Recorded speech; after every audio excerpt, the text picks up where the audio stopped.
to look at the Friday papers. We're joined by the foreign policy writer Thom Woodroofe. Tom, good morning. Hi, how are you? Where are you starting today? The Fin Review and the Courier Mail, actually. I want to do a quick comparison of carbon tax coverage, basically. So the Fin Review's got a story, both have basically got the story that the dreaded sort of fridge magnets of work choices are back in the form of carbon tax direct mail-outs now. All right. The Fin Review obviously does quite a sort of neutral stance on this. It sort of outlines the detail of how much it'll cost, about $4 million and all that sort of stuff.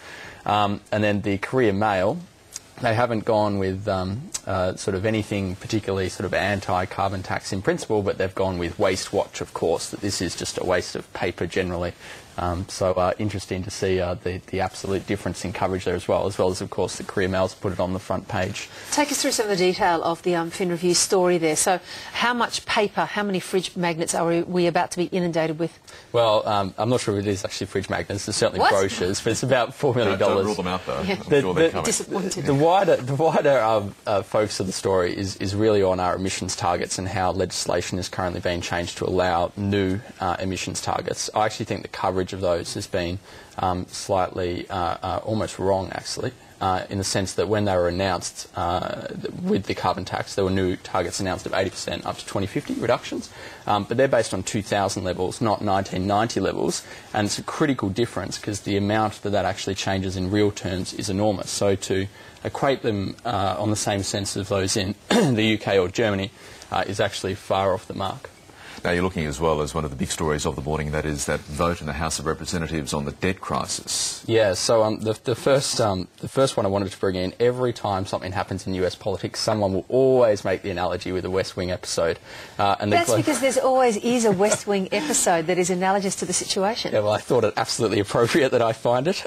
So Global Post has a good piece on basically how Obama needs a Jed Bartlett moment. And for those who haven't seen it, come on, what's the Jed Bartlett moment? There's an episode where basically they're locked in deadlock talks, and basically Jed Bartlett, on the way to the Capitol to have those talks, decides, look, wouldn't it be a good image if I walked rather than took the motorcade? So he gets out of the motorcade, he throws his jacket over his shoulder and walks up to the Capitol to Congress and demands to see the Speaker, who's busy in meetings, and surprised the President showed up by walking. And he's kept waiting, and then he leaves, so that it turns into a dreadful PR disaster, of course, for the Republican leadership.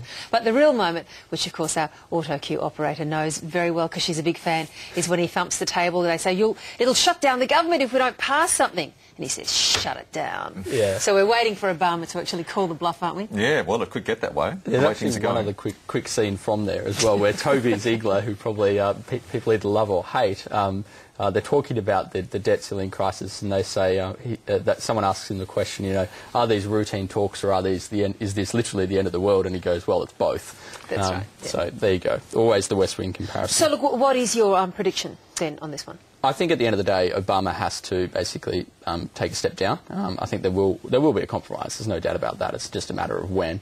I think up until now, Boehner and the Republicans have played the politics of this very, very well.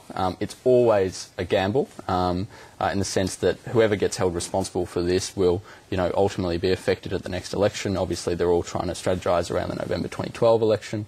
But really, I think up until now, Obama's been lucky in the sense that all the opinion polls have not placed responsibility for the economic situation on him, but continued to place it on the Republicans. And I think that will incredibly shift in the next few months as that becomes much more the focus of the Democrats' responsibility. And Time's also having a look at where this is going. Yeah, so this is about a week old, this piece from Time magazine. But it was brought up by Michael Duffy on Late Line last night, so I quickly want to reference it. But it basically talks about how there was just, the start of these negotiations, there just wasn't really any personal politics involved. There was no, a lot of the crisis, a lot of the push for not a compromise on the Republican side is coming from new members of Congress who aren't friends with those across the aisle. But it also talks about when Boehner was elected, nobody in the White House actually knew how to ring him and say, hey, congratulations, you're now the Speaker.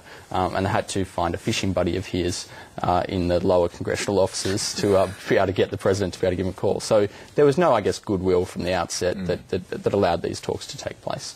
Turning our attention to the Telegraph in Britain, is it? Is it the UK paper you're looking at? It is, yes. So just a quick one. There's a new Pakistani Foreign Minister, for those who haven't seen her. Her name's Hina Khan. She's 34. She's the youngest Foreign Minister in the world. And obviously, along with her appointment, there are all these stories about, is this Pakistan projecting too softer of an image, putting someone young in that role. The next oldest, coincidentally, is 35 in Macedonia, and then 36 in Liechtenstein and Serbia. But she's just done a trip to... There's hope for you yet, Tom. Sorry? There's hope for you yet. Ooh, I don't know if we'd make that suggestion. I'm not a woman, though. She just did a trip to India, and there's always, that's always sort of, I guess, the boiling test for a foreign minister. And how did that go, do you know? Absolutely brilliantly. The coverage, Hindi Times, sweating over model-like minister, Mail Today, glam touched Indo-Pak talks, the Times of India, Pak puts on its best face. Oh, there you go. And the Indian foreign minister is old enough to be her grandfather at 79, so... Very well done by her, I think. Foreignpolicy.com is worth a look this morning as well. Yeah, always for all the wrong reasons. Yeah, always worth a look for Putin photos. There's this group in Russia called Putin's Army that's well, I had their swimmers before, so suggested people tear off their shirts in support of Putin. But there's another group called I Really Do Like Putin, which has gone a step further, and it's got bikini girls in high heels offering free car washes in Moscow to people who... Have these actually been employed by Putin in order to do this? No, they're not employed. And really? You're sure about that? And they subscribe to his political ideology. They have a deep knowledge of Russian history and politics. Well, women. Of course, voting's just not the best way to exercise probably democratic support in Russia, but there you go. And there's a tweet, two tweets have come in today suggesting that we have to look at cut and paste in the Australian today. I think when Barry Cassidy and I yesterday were talking about the Australians and also Fairfax's coverage of each other and the way they're playing this, in my view, totally tedious game of tit for tat, we knew that we were going to end up in cut and paste, and of course we have. It was a blatant bid for self-publicity, Virginia. Absolutely. And it's worked. And cut and paste played into my hands. More. They faithfully reported, I'm pleased to see, faithfully reported my strongly held view that the two papers should shut up and just get on with the job of reporting the news and stop playing out this game against each other, which I, for one, find very tedious. It's a terribly conservative view, Virginia. Yeah, it is, isn't it? It's an old-fashioned view, isn't it?